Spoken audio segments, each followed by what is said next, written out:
안녕하세요. 윤조입니다. 반갑습니다. 오늘은 이렇게 또 저만의 새로운 공간에서 이렇게 인사를 드립니다. 어디에 가나 제가 서 있는 곳은 모두 다 여러분들과 소통하는 공간으로 만들어 가고 있습니다. 너무너무 잘했죠? 오늘은 2021년을 살아가는 우리들에게 군신대좌라는 의미가 어떻게 다가오는지 한번 이야기해 드리도록 할게요. 명리학 용어에 군신대좌라는 이런 단어가 있습니다. 딱 봐도 임금군자, 신하신자, 대면할 대좌, 자리할 좌자. 그죠? 자중하다. 그러면 임금과 신하가 한 자리에서 마주한다. 이런 뜻입니다. 그러면 참 좋겠죠? 임금을 만나면 참 좋을 것 같지 않습니까? 자, 근데 우리의 명조는, 자, 각자 자기만의 살아가는 사주가 있어요. 명조가 있어요. 그 명조는요, 자기가 살아가는 일개의 한 시민입니다. 한 시민이 이렇게 요런 사주를 갖고 태어났을 때, 요런 사주를 갖고 태어났을 때, 그렇게 살고 있을 때 세운이나 대운에서 신금이나 경금, 그러니까 그 해마다 다르겠죠? 안 열려. 안 열려. 열었습니다. 신금이나, 자, 올해 같은 경우는 2021년이 신축년이 됩니다. 작년에는 경자년이었고요. 그럴 때 작년의 예를 한번 들어볼게요. 자, 경자년의 경금일주 사람들은 바로 대운이나 세운에 이렇게 같은 글자가 올 때 바로 그걸 군신대좌라고 합니다. 한 사람의 시민이 살고 있을 때 대운이나 세운에 같은 글자가 온다는 것은 임금이 온다, 이렇게 받아들였던 거예요.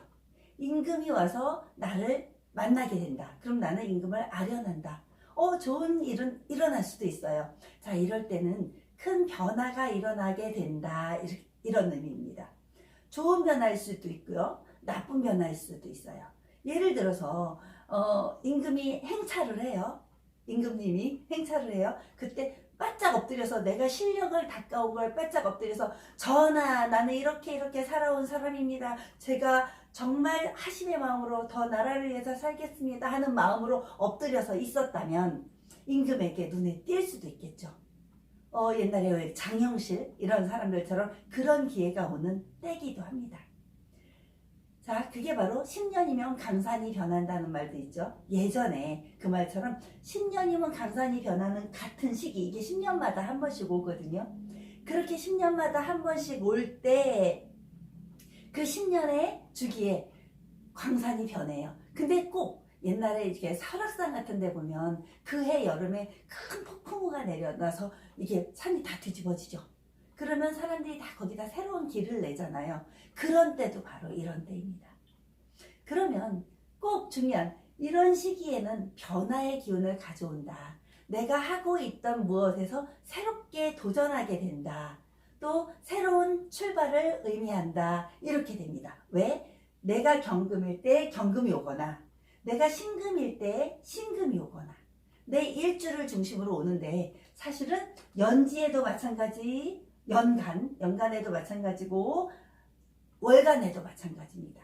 작용력은 조금 다르겠지만 연간, 월간 또 오더라도 이건 군신대좌가 작용이 됩니다. 일단은 근데 오늘은 이 자기 일주를 중심으로 볼게요. 작년에 신약한 경금이었다면 이 군신대좌 앞에서 바로 엎드려서 저 정말 충실하게 살게요 하면서 종교 생활을 참 많이 했을 것입니다. 기도도 되게 많이 해야 되는 때가 바로 이때입니다. 바짝 엎드려라, 그런 뜻입니다. 그때 경자년의 경자일주였다면 천간과 지간이 똑같은 복음의 해가 됩니다. 이럴 때는 역시 엎드릴 복자, 신음할 음자, 그래서 복음한다, 엎드려서 신음한다, 같은 원리죠. 그런데 차라리 밑에까지 듣지 않고 이렇게 경진일주였다면, 그리고 월지가 신월에 태어난 경진일주였다면 얼마나 신강할까요? 그죠? 극강한 사주가 되잖아요. 그리고 6월에 태어난 경금이었다면 또 어땠을까요? 양인격까지 가졌겠네, 그죠? 양인격을 이루었던 경우입니다. 이런 경우는. 그러면 진유화금, 신자진, 합수, 여러 가지 변화는 있겠지만 그거는 하평충파에서 제가 다시 얘기해드리고, 이런 경우에는 분명히 자기가 굉장히 강한 사람이기 때문에 경자년이 올 때 내가 뭐가 부족해서? 난 이렇게 열심히 살았는데 최선을 다해서 살고 있어. 앞으로도 난 잘할 거야. 임금이 지나갈 때 그렇게 뻣뻣하게 서 있는 것입니다. 그러면 에라이 딱 이렇게 되는 거죠. 그러면 그럴 경우에는 반드시 어떤 신변의 문제가 옵니다. 건강에 이상이 오거나 한 번쯤 큰 수술운이 오기도 하고요. 직업운이 바뀌기도 합니다. 여기에 관성이 같이 있다면 그 관성이 바로 임금을 만났을 때 더 좋아지는 경우도 있어요. 군신대자를 했기 때문에 더 좋아지는 경우도 있는데 그게 절지에 놓여요. 그런 경우엔 더더욱 또 애로사항이 벌어지겠죠.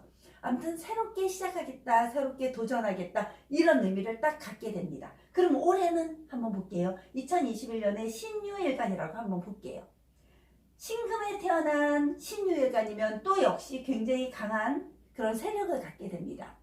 그럴 경우에 이건 음일간이라서 양일간보다 조금 덜할 수도 있어요. 그렇지만 그래도 신축년을 만나게 되면 이게 군신대좌의 역할을 하게 됩니다. 근데 이 사람의 대운이 어쩌다 보니까 사대운을 또 갖게 돼요. 예를 들어서. 그런데 신축년이 또 와요. 그럼 군신대자가 두 번 연거푸 지나가게 되는 그런 현상이 벌어지게 됩니다. 근데 그때 1년 내내 안 좋냐? 1년 내내 변화 무쌍하냐? 아니고 그 월을 봐야 돼요. 1년의 월을. 얘가 같이 움직여지는 그 사유축에 합의되는 그때라던가 자축합토가 되는 때라던가 아니면 또 축술 형살이 오는 때라던가 축진파가 오는 때라던가 그런 계절에 나에게는 군신대자가 지나가게 되는 것이죠. 그래서 내가 자칫 잘못하면 정말 1년 내내 아니면 10년 내내 열심히 살아온 결과물이 좋은 사람이었다면 이때 발탁이 되는 거고요.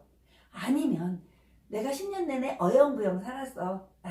그날이 그날로 살았어. 그랬다면 또 어떤 일이 벌어지냐면 좌천이 되는 것입니다. 갑자기 유배를 가는 경우. 그쵸? 자식을로. 요즘에는 그러면 요양을 가는 분들도 그런 경우겠네요. 요양을 가는 사람들도 왜 갑자기 좌천되는 그런 현상이 벌어지는 거에 하나가 될 수 있습니다. 아파서 가든 아니면 직업적인 어떤 불명예로 가든 또는 어떤 일이 벌어질 수 있을까요? 군신을 만나서 나의 행동에 제약을 받든 그런 현상이 벌어지게 됩니다. 사실 제가 강의하는 모든 자료들은요, 제가 직접 또는 간접적으로 강의했던 사례들을 중심으로 하고 있습니다. 왜냐하면 이렇게 군신대자가 있대. 근데 내가 경금년을 살아보지 않았어. 그러면 저는 웬만하면 하지 않으려고 하고 있고 제 주변 사람이 실제로 경금년에 어떻게 하고 있는지 이걸 다 지켜보고 난 다음에 신축년에 와서야 나 선생님들에게 이야기해 드리는 것입니다. 저는 지금 이렇게 열심히 살아가고 있는 10년 더 빡세게 채워야 되는 것을 저 스스로도 알고 있습니다.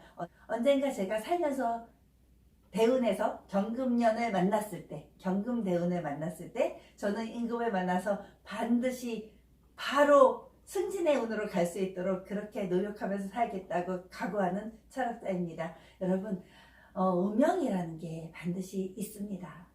예전 어른들이 팔자는 속일 수 없다 이런 말을 하잖아요. 그런데 여기서 중요한 게 있습니다. 왜 그럼 교회 다니는 사람들은 팔자 속한 대로 안 살아도 다 잘 돼가는 거 많이 보시죠? 저는 교회 다니는 분들이 참 부럽습니다. 아직 저는 하나님의 부름을 받지 않아서 아마도 거기까지는 가지 못한 것일 수도 있습니다. 하지만 그 하늘의 존재를 믿고 알고 있습니다.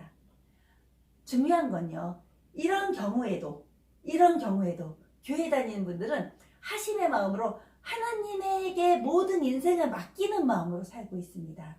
그러다 보니 군신대자가 왔어도 하나님 아버지 살려주십시오 하고 매일매일 기도하시는 것입니다. 새벽기도 가게 되어 있습니다. 그럼 팔자를 속일 수 없죠. 이분들도 역시 교회를 다녀도 그 시기에는 어쩔 수 없이 새벽기도 가고 밤기도 가고 이렇게 살 수밖에 없는 걸 본인이 경험할 수 있습니다. 한번 교회 다니시는 분들도 이거 꼭 한번 경험해 보십시오. 그런데 그렇게 잘 살았을 때 나중에 절대적인 신앙에서 최고의 경지에 오를 수 있고 하나님을 진짜 절대신으로서 이렇게 만날 수 있는 그런 사람들이 되실 수 있을 것입니다. 자, 명리학은 종교를 떠난 학문입니다. 누구라도 이 종교의 세계를 넘어선 자신만의 까르마, 타고난 운명학적인 까르마를 이해하는 것, 그것이 바로 명리학입니다. 여러분, 제가 작은 지혜를 나눠드리겠습니다. 함께 하십시오. 감사합니다.